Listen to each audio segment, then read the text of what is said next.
Hello guys and welcome to another video of Leo Career Friends. आज हम लोग discuss करेंगे प्राइम मिनिस्टर के विजिट को, जहां पर 3 जुलाई 2020 को chief of defence staff general Bipin Rawat और chief of army staff MM Naravane ji ने विजिट किया था प्राइम मिनिस्टर नरेंद्र मोदी के साथ। तो इस स्पीच से या इस मीटिंग से, इस विजिट से क्या पॉइंट्स निकलकर सामने आते हैं और इसका जियोपॉलिटिकल और इकोनॉमिकल क्या प्रभाव आ सकता है आने वाले टाइम में इंडो चाइना के मुद्दे पर। So without any further delay friends, let's get started. Friends, जैसा कि आप लोगों को पता होगा कि बीते कुछ महीनों से ही, खासकर कोविड-19 के बाद, बॉर्डर के एरिया में लद्दाख, पेंगुइन झील के अंदर और साथ में गलवान वैली में जो रिसेंट वायलेंट क्लैशेस हुए दोनों आर्मीज़ के बीच, उससे एक टेंस माहौल बना हुआ है दोनों सिचुएशंस के बीच। यहाँ पर आप देख सकते हैं कि 3 जुलाई 2020 को हमारे जो 3 महानुभवी, खासकर prime minister, chief of defence and chief of army staff, तीनों ने वहाँ पर विजिट करी है इस सिचुएशन के बीच। तो ये जो है चाइना को एक कड़ा मैसेज है। इस तौर पर कैसे, मैं आपको बता देता हूँ। नरेंद्र मोदी जी ने रिसेंटली विजिट किया है चाइना को, और वो उस रीजन पे विजिट किए हैं जहाँ पर वो लद्दाख का वो एरिया है जो बॉर्डर से काफ़ी सामने है।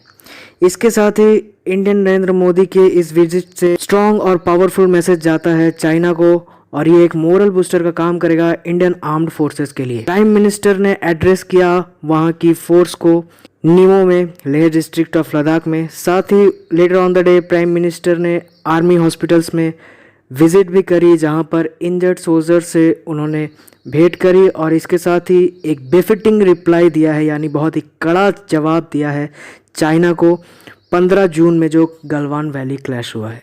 अब इस स्पीच से जुड़ी कुछ इंपॉर्टेंट हाइलाइट्स मैं आपको बताना चाहता हूँ। प्राइम मिनिस्टर जी ने वहाँ पर क्राउड को संबोधित करते हुए, आर्म्ड फोर्सेस को संबोधित करते हुए ये मैसेज दिया है कि उन्होंने सबसे पहले एडवाइजरी जारी करी कि भारत पर जो आंख उठाकर देखे उनको छोड़ा नहीं जाएगा। साथ में कमिटमेंट भी करी है कि हम लोग पीसफुल रहना चाहते हैं, फ्रेंडशिप का हाथ बटाया है। जहाँ पर इंडियन आर्म्ड फोर्सेस को तुलना श्री कृष्ण से भी की गई, जहाँ पर उनका ये संबोधन था कि हम लोग बांसुरी की तरह, बांसुरी वादक भी है कृष्ण के जैसे, और हम लोग सुदर्शन चक्र लेके दुश्मनों का संहार भी कर सकते हैं, ये उनकी कथन थी। साथ में यहाँ पर उन्होंने इंडियन आर्म्ड फोर्सेस की तारीफ करी जो इस मिट्टी में पनपे हैं, यहाँ पर लड़े हैं और इसी मिट्टी में विलीन हो गए। उनकी बहादुरी के किस्से भी उन्होंने शेयर किए। और साथ में ये जो फायर एंड फ्यूरी है, ये बॉर्डर एरिया में इसलिए मायने रखता है क्योंकि जहाँ ये डिस्ट्रिक्ट नीमो में, उससे चंद किलोमीटर लगभग दूर ही बॉर्डर स्टेट पड़ता है। तो यहाँ पर जो कमिटमेंट और पीस की बात दिखाई है और एक कड़ा संदेश जो वार्निंग भेजी है प्राइम मिनिस्टर जी ने, ये आने वाले टाइम में जियोपॉलिटिकल सिनारियो को चेंज कर सकता है। क्योंकि इसके बाद जो स्पीचेस में उन्होंने बात कही, उन्होंने ये कहा कि ये जो युग है वो डेवलपमेंट का युग है, एक्सपेनिज्म का नहीं है। आप लोगों को जैसे पता ही होगा कि चाइना अपनी विस्तारवादी नीतियों के कारण हमेशा सुर्खियों में रहता है। उनकी हमेशा अपने नेबरहुड स्टेट से प्रॉब्लम रही है। रिसेंटली वो रशिया की भी एक शहर को खुद का बता रहे हैं। वो ये बता रहे हैं कि रशिया का जो 1860 में उनका हिस्सा था, और इसके साथ ही वो ये भी जानते हैं कि उनकी जो एलाई है पाकिस्तान, उसके अलावा उनकी कोई भी नेबरिंग कंट्रीज से ज़्यादा बनती नहीं है। हाल फिलहाल 10 सालों में नेपाल के साथ उनकी अच्छी खासी बॉन्डिंग बनी है। चूँकि नेपाल में कम्युनिस्ट गवर्नमेंट है, इसलिए चाइना के साथ एक अच्छी बॉन्डिंग होती है। नहीं तो भूटान, नेपाल, म्यांमार और साथ में और भी जो नेबरिंग कंट्रीज है, श्रीलंका, सबके साथ चाइना के अच्छे रिलेशन नहीं है। इसके साथ ही एक और चीज़ जो उनकी स्पीच से निकलकर सामने आ रही है कि वर्ल्ड वार के दौरान ने एक्सपीरियंस किया था इंडिया की स्ट्रेंथ और कमिटमेंट को, जहां पर कुछ दिनों पहले हमारे जो फॉरेन मिनिस्टर है एस जयशंकर, उन्होंने कहा था कि लगभग 45,000 चाइनीज सोल्जर्स को द्वारका नाथ मिशन के तहत ठीक किया गया था। उन इंजर्ड सोल्जर्स को हमारे डॉक्टरों ने मिलकर ठीक किया था। तो ये एक बहुत ही बड़ा मैसेज किया था चाइना को। लेकिन उसके बाद ही गैलवन क्लासेस शुरू हुई और लगभग हमारे 20 जवान बॉर्डर पर शहीद हुए, और साथ में कैजुअलिटीज़ उस बॉर्डर में भी चाइना की तरफ से भी देखी गई। इसके साथ ही उन्होंने ये भी कहा है कि वर्ल्ड वार के समय भारत ने जिस तरीके से विश्व शांति की ओर अपना कदम बढ़ाया था, उसी तरीके से चाइना को भी ऐसा करना चाहिए। इसके साथ ही एक और चीज़ जो यहाँ पर उन्होंने कही कि every corner, every river, every stone, every pebble in Ladakh including China occupied Aksai Chin knows that it is an integral part of India. ये एक बहुत बड़ा कड़ा मैसेज है। जैसे कि आप लोगों को पता है कि हिस्टोरिकल ब्लाइंडर्स में 1954 के अंदर जब हमारे प्राइम मिनिस्टर जवाहरलाल नेहरू थे, उन्होंने एक मिस्टेक कमिट की थी। उन्होंने सोचा नहीं था कि तिब्बत पर हमला होगा, और उस क्लैश के अंदर लगभग तिब्बत का सारा रीजन चाइना ने हड़प लिया था। उस समय हमारा फोकस वैसे भी डिफेंस मैकेनिज्म पर नहीं था, हमारे इक्विपमेंट्स भी कम थे, सोल्जर्स भी कम थे, और वहाँ पर ऐसी सिचुएशन होती थी। आपको मैं एक बुक रिकमेंड करता हूँ, उसको जाके आप पढ़िए, जिसका नाम है हिमालयन ब्लंडर। उस बुक के अंदर ये बताया गया है कि जैसे सोल्जर्स ट्रूप्स के अंदर लड़ने के लिए जाते थे तो 5 सोल्जर्स के लिए सिर्फ एक गन होती थी।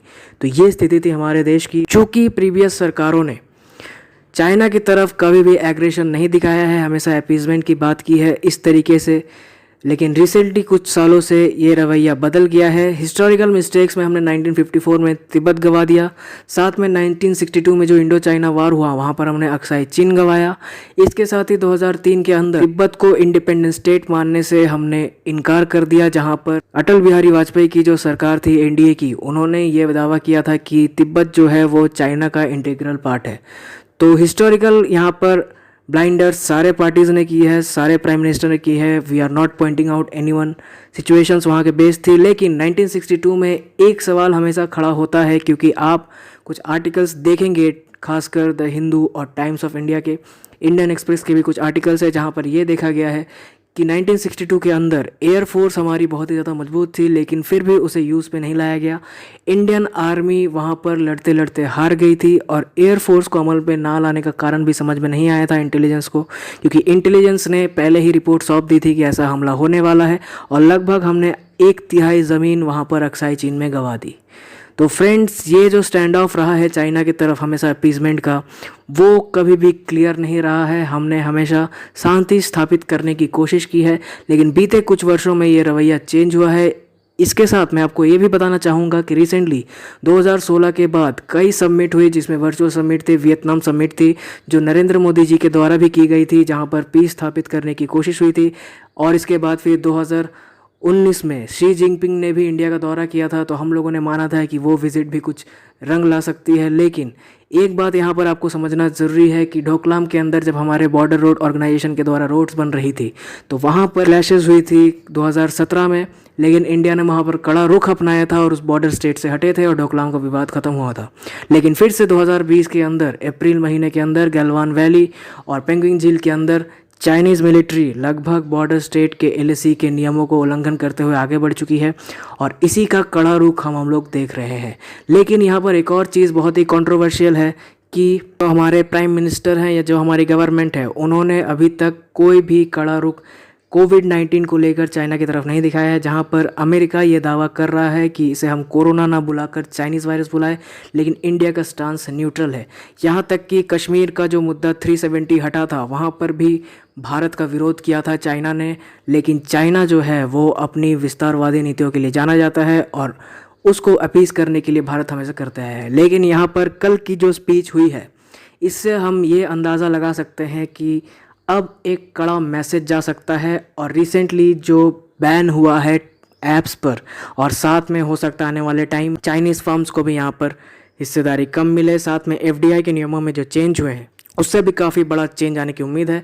इसके साथ ही रिसेंटली हाईवेज कंस्ट्रक्शन के अंदर चाइनीज़ फर्म्स को वहाँ से हटा दिया गया है, और जो ऑटोमोबाइल सेक्टर या फार्मास्यूटिकल सेक्टर से हम लोग गुड्स को इंपोर्ट करते हैं चाइना से, हो सकता है आने वाले 2-3 महीने में वहाँ पर वैट ड्यूटी बढ़ा दी जाए। तो हम लोग ये आशा कर सकते हैं कि नरेंद्र मोदी की विज़िट जो है बॉर्डर एरिया में, ये एक नया सवेरा ला सकती है। अब देखना ये होगा कि टाइम के साथ ये कैसा जाता है। फ्रेंड्स, लास्ट वीडियो में हमने आपको एक क्वेश्चन दिया था, जिसका आंसर हमने बताया था कि हम लोग नेक्स्ट वीडियो में बताएंगे। तो हमारा क्वेश्चन था, what is the theme of the national statistics day 2020 celebrated on June 29। इसके ऑप्शंस हमने आपको दिए थे, सस्टेनेबल डेवलपमेंट गोल्स 3 और 5, honouring PC Mahalanobis, statistics is life and Indian statistics. इसका सही आंसर है सस्टेनेबल डेवलपमेंट। सस्टेनेबल डेवलपमेंट को लेकर रिसेंटली स्टैटिस्टिकल डे को मनाया गया। फ्रेंड्स, आज के हमारे एमसीक्यूज हैं, विच इंडियन स्टेट और UT has formed a dedicated commission to create employment opportunities for the migrant labourers. कौन सी भारतीय स्टेट ने अभी रिसेंटली एक डेडिकेटेड कमीशन की स्थापना की है उनको एम्प्लॉयमेंट अपॉर्चुनिटीज़ प्रोवाइड करने के लिए जो माइग्रेंट लौट कर आए हैं। खासकर लेबरर्स। आपके ऑप्शन है उड़ीसा, मध्य प्रदेश, उत्तर प्रदेश और बिहार। फ्रेंड्स, इसका सही आंसर है Madhya Pradesh. Next question, national productivity council is an autonomous organisation functioning under which union ministry. NPC जो है वो कौन से ऑटोनोमस ऑर्गेनाइजेशन के अंडर काम करती है, फंक्शन करती है? आपके ऑप्शंस है ministry of human resources and development, ministry of commerce and industry, ministry of MSME, ministry of skill development and entrepreneurship. Friends, इसका सही आंसर है ministry of commerce and industry. Ministry of commerce and industry के तहत national productivity council काम करती है और ये एक ऑटोनोमस ऑर्गेनाइजेशन है जहां पर चेंबर ऑफ कॉमर्स और इंडस्ट्रीज फैसले और रेगुलेट होती है। फ्रेंड्स, आपको ये वीडियो कैसा लगा मुझे कमेंट सेक्शन में बताइएगा और ऐसे रेगुलर अपडेट्स के लिए मेरे चैनल को विजिट करते रहिए। Thank you guys, God bless you, I really appreciate your time.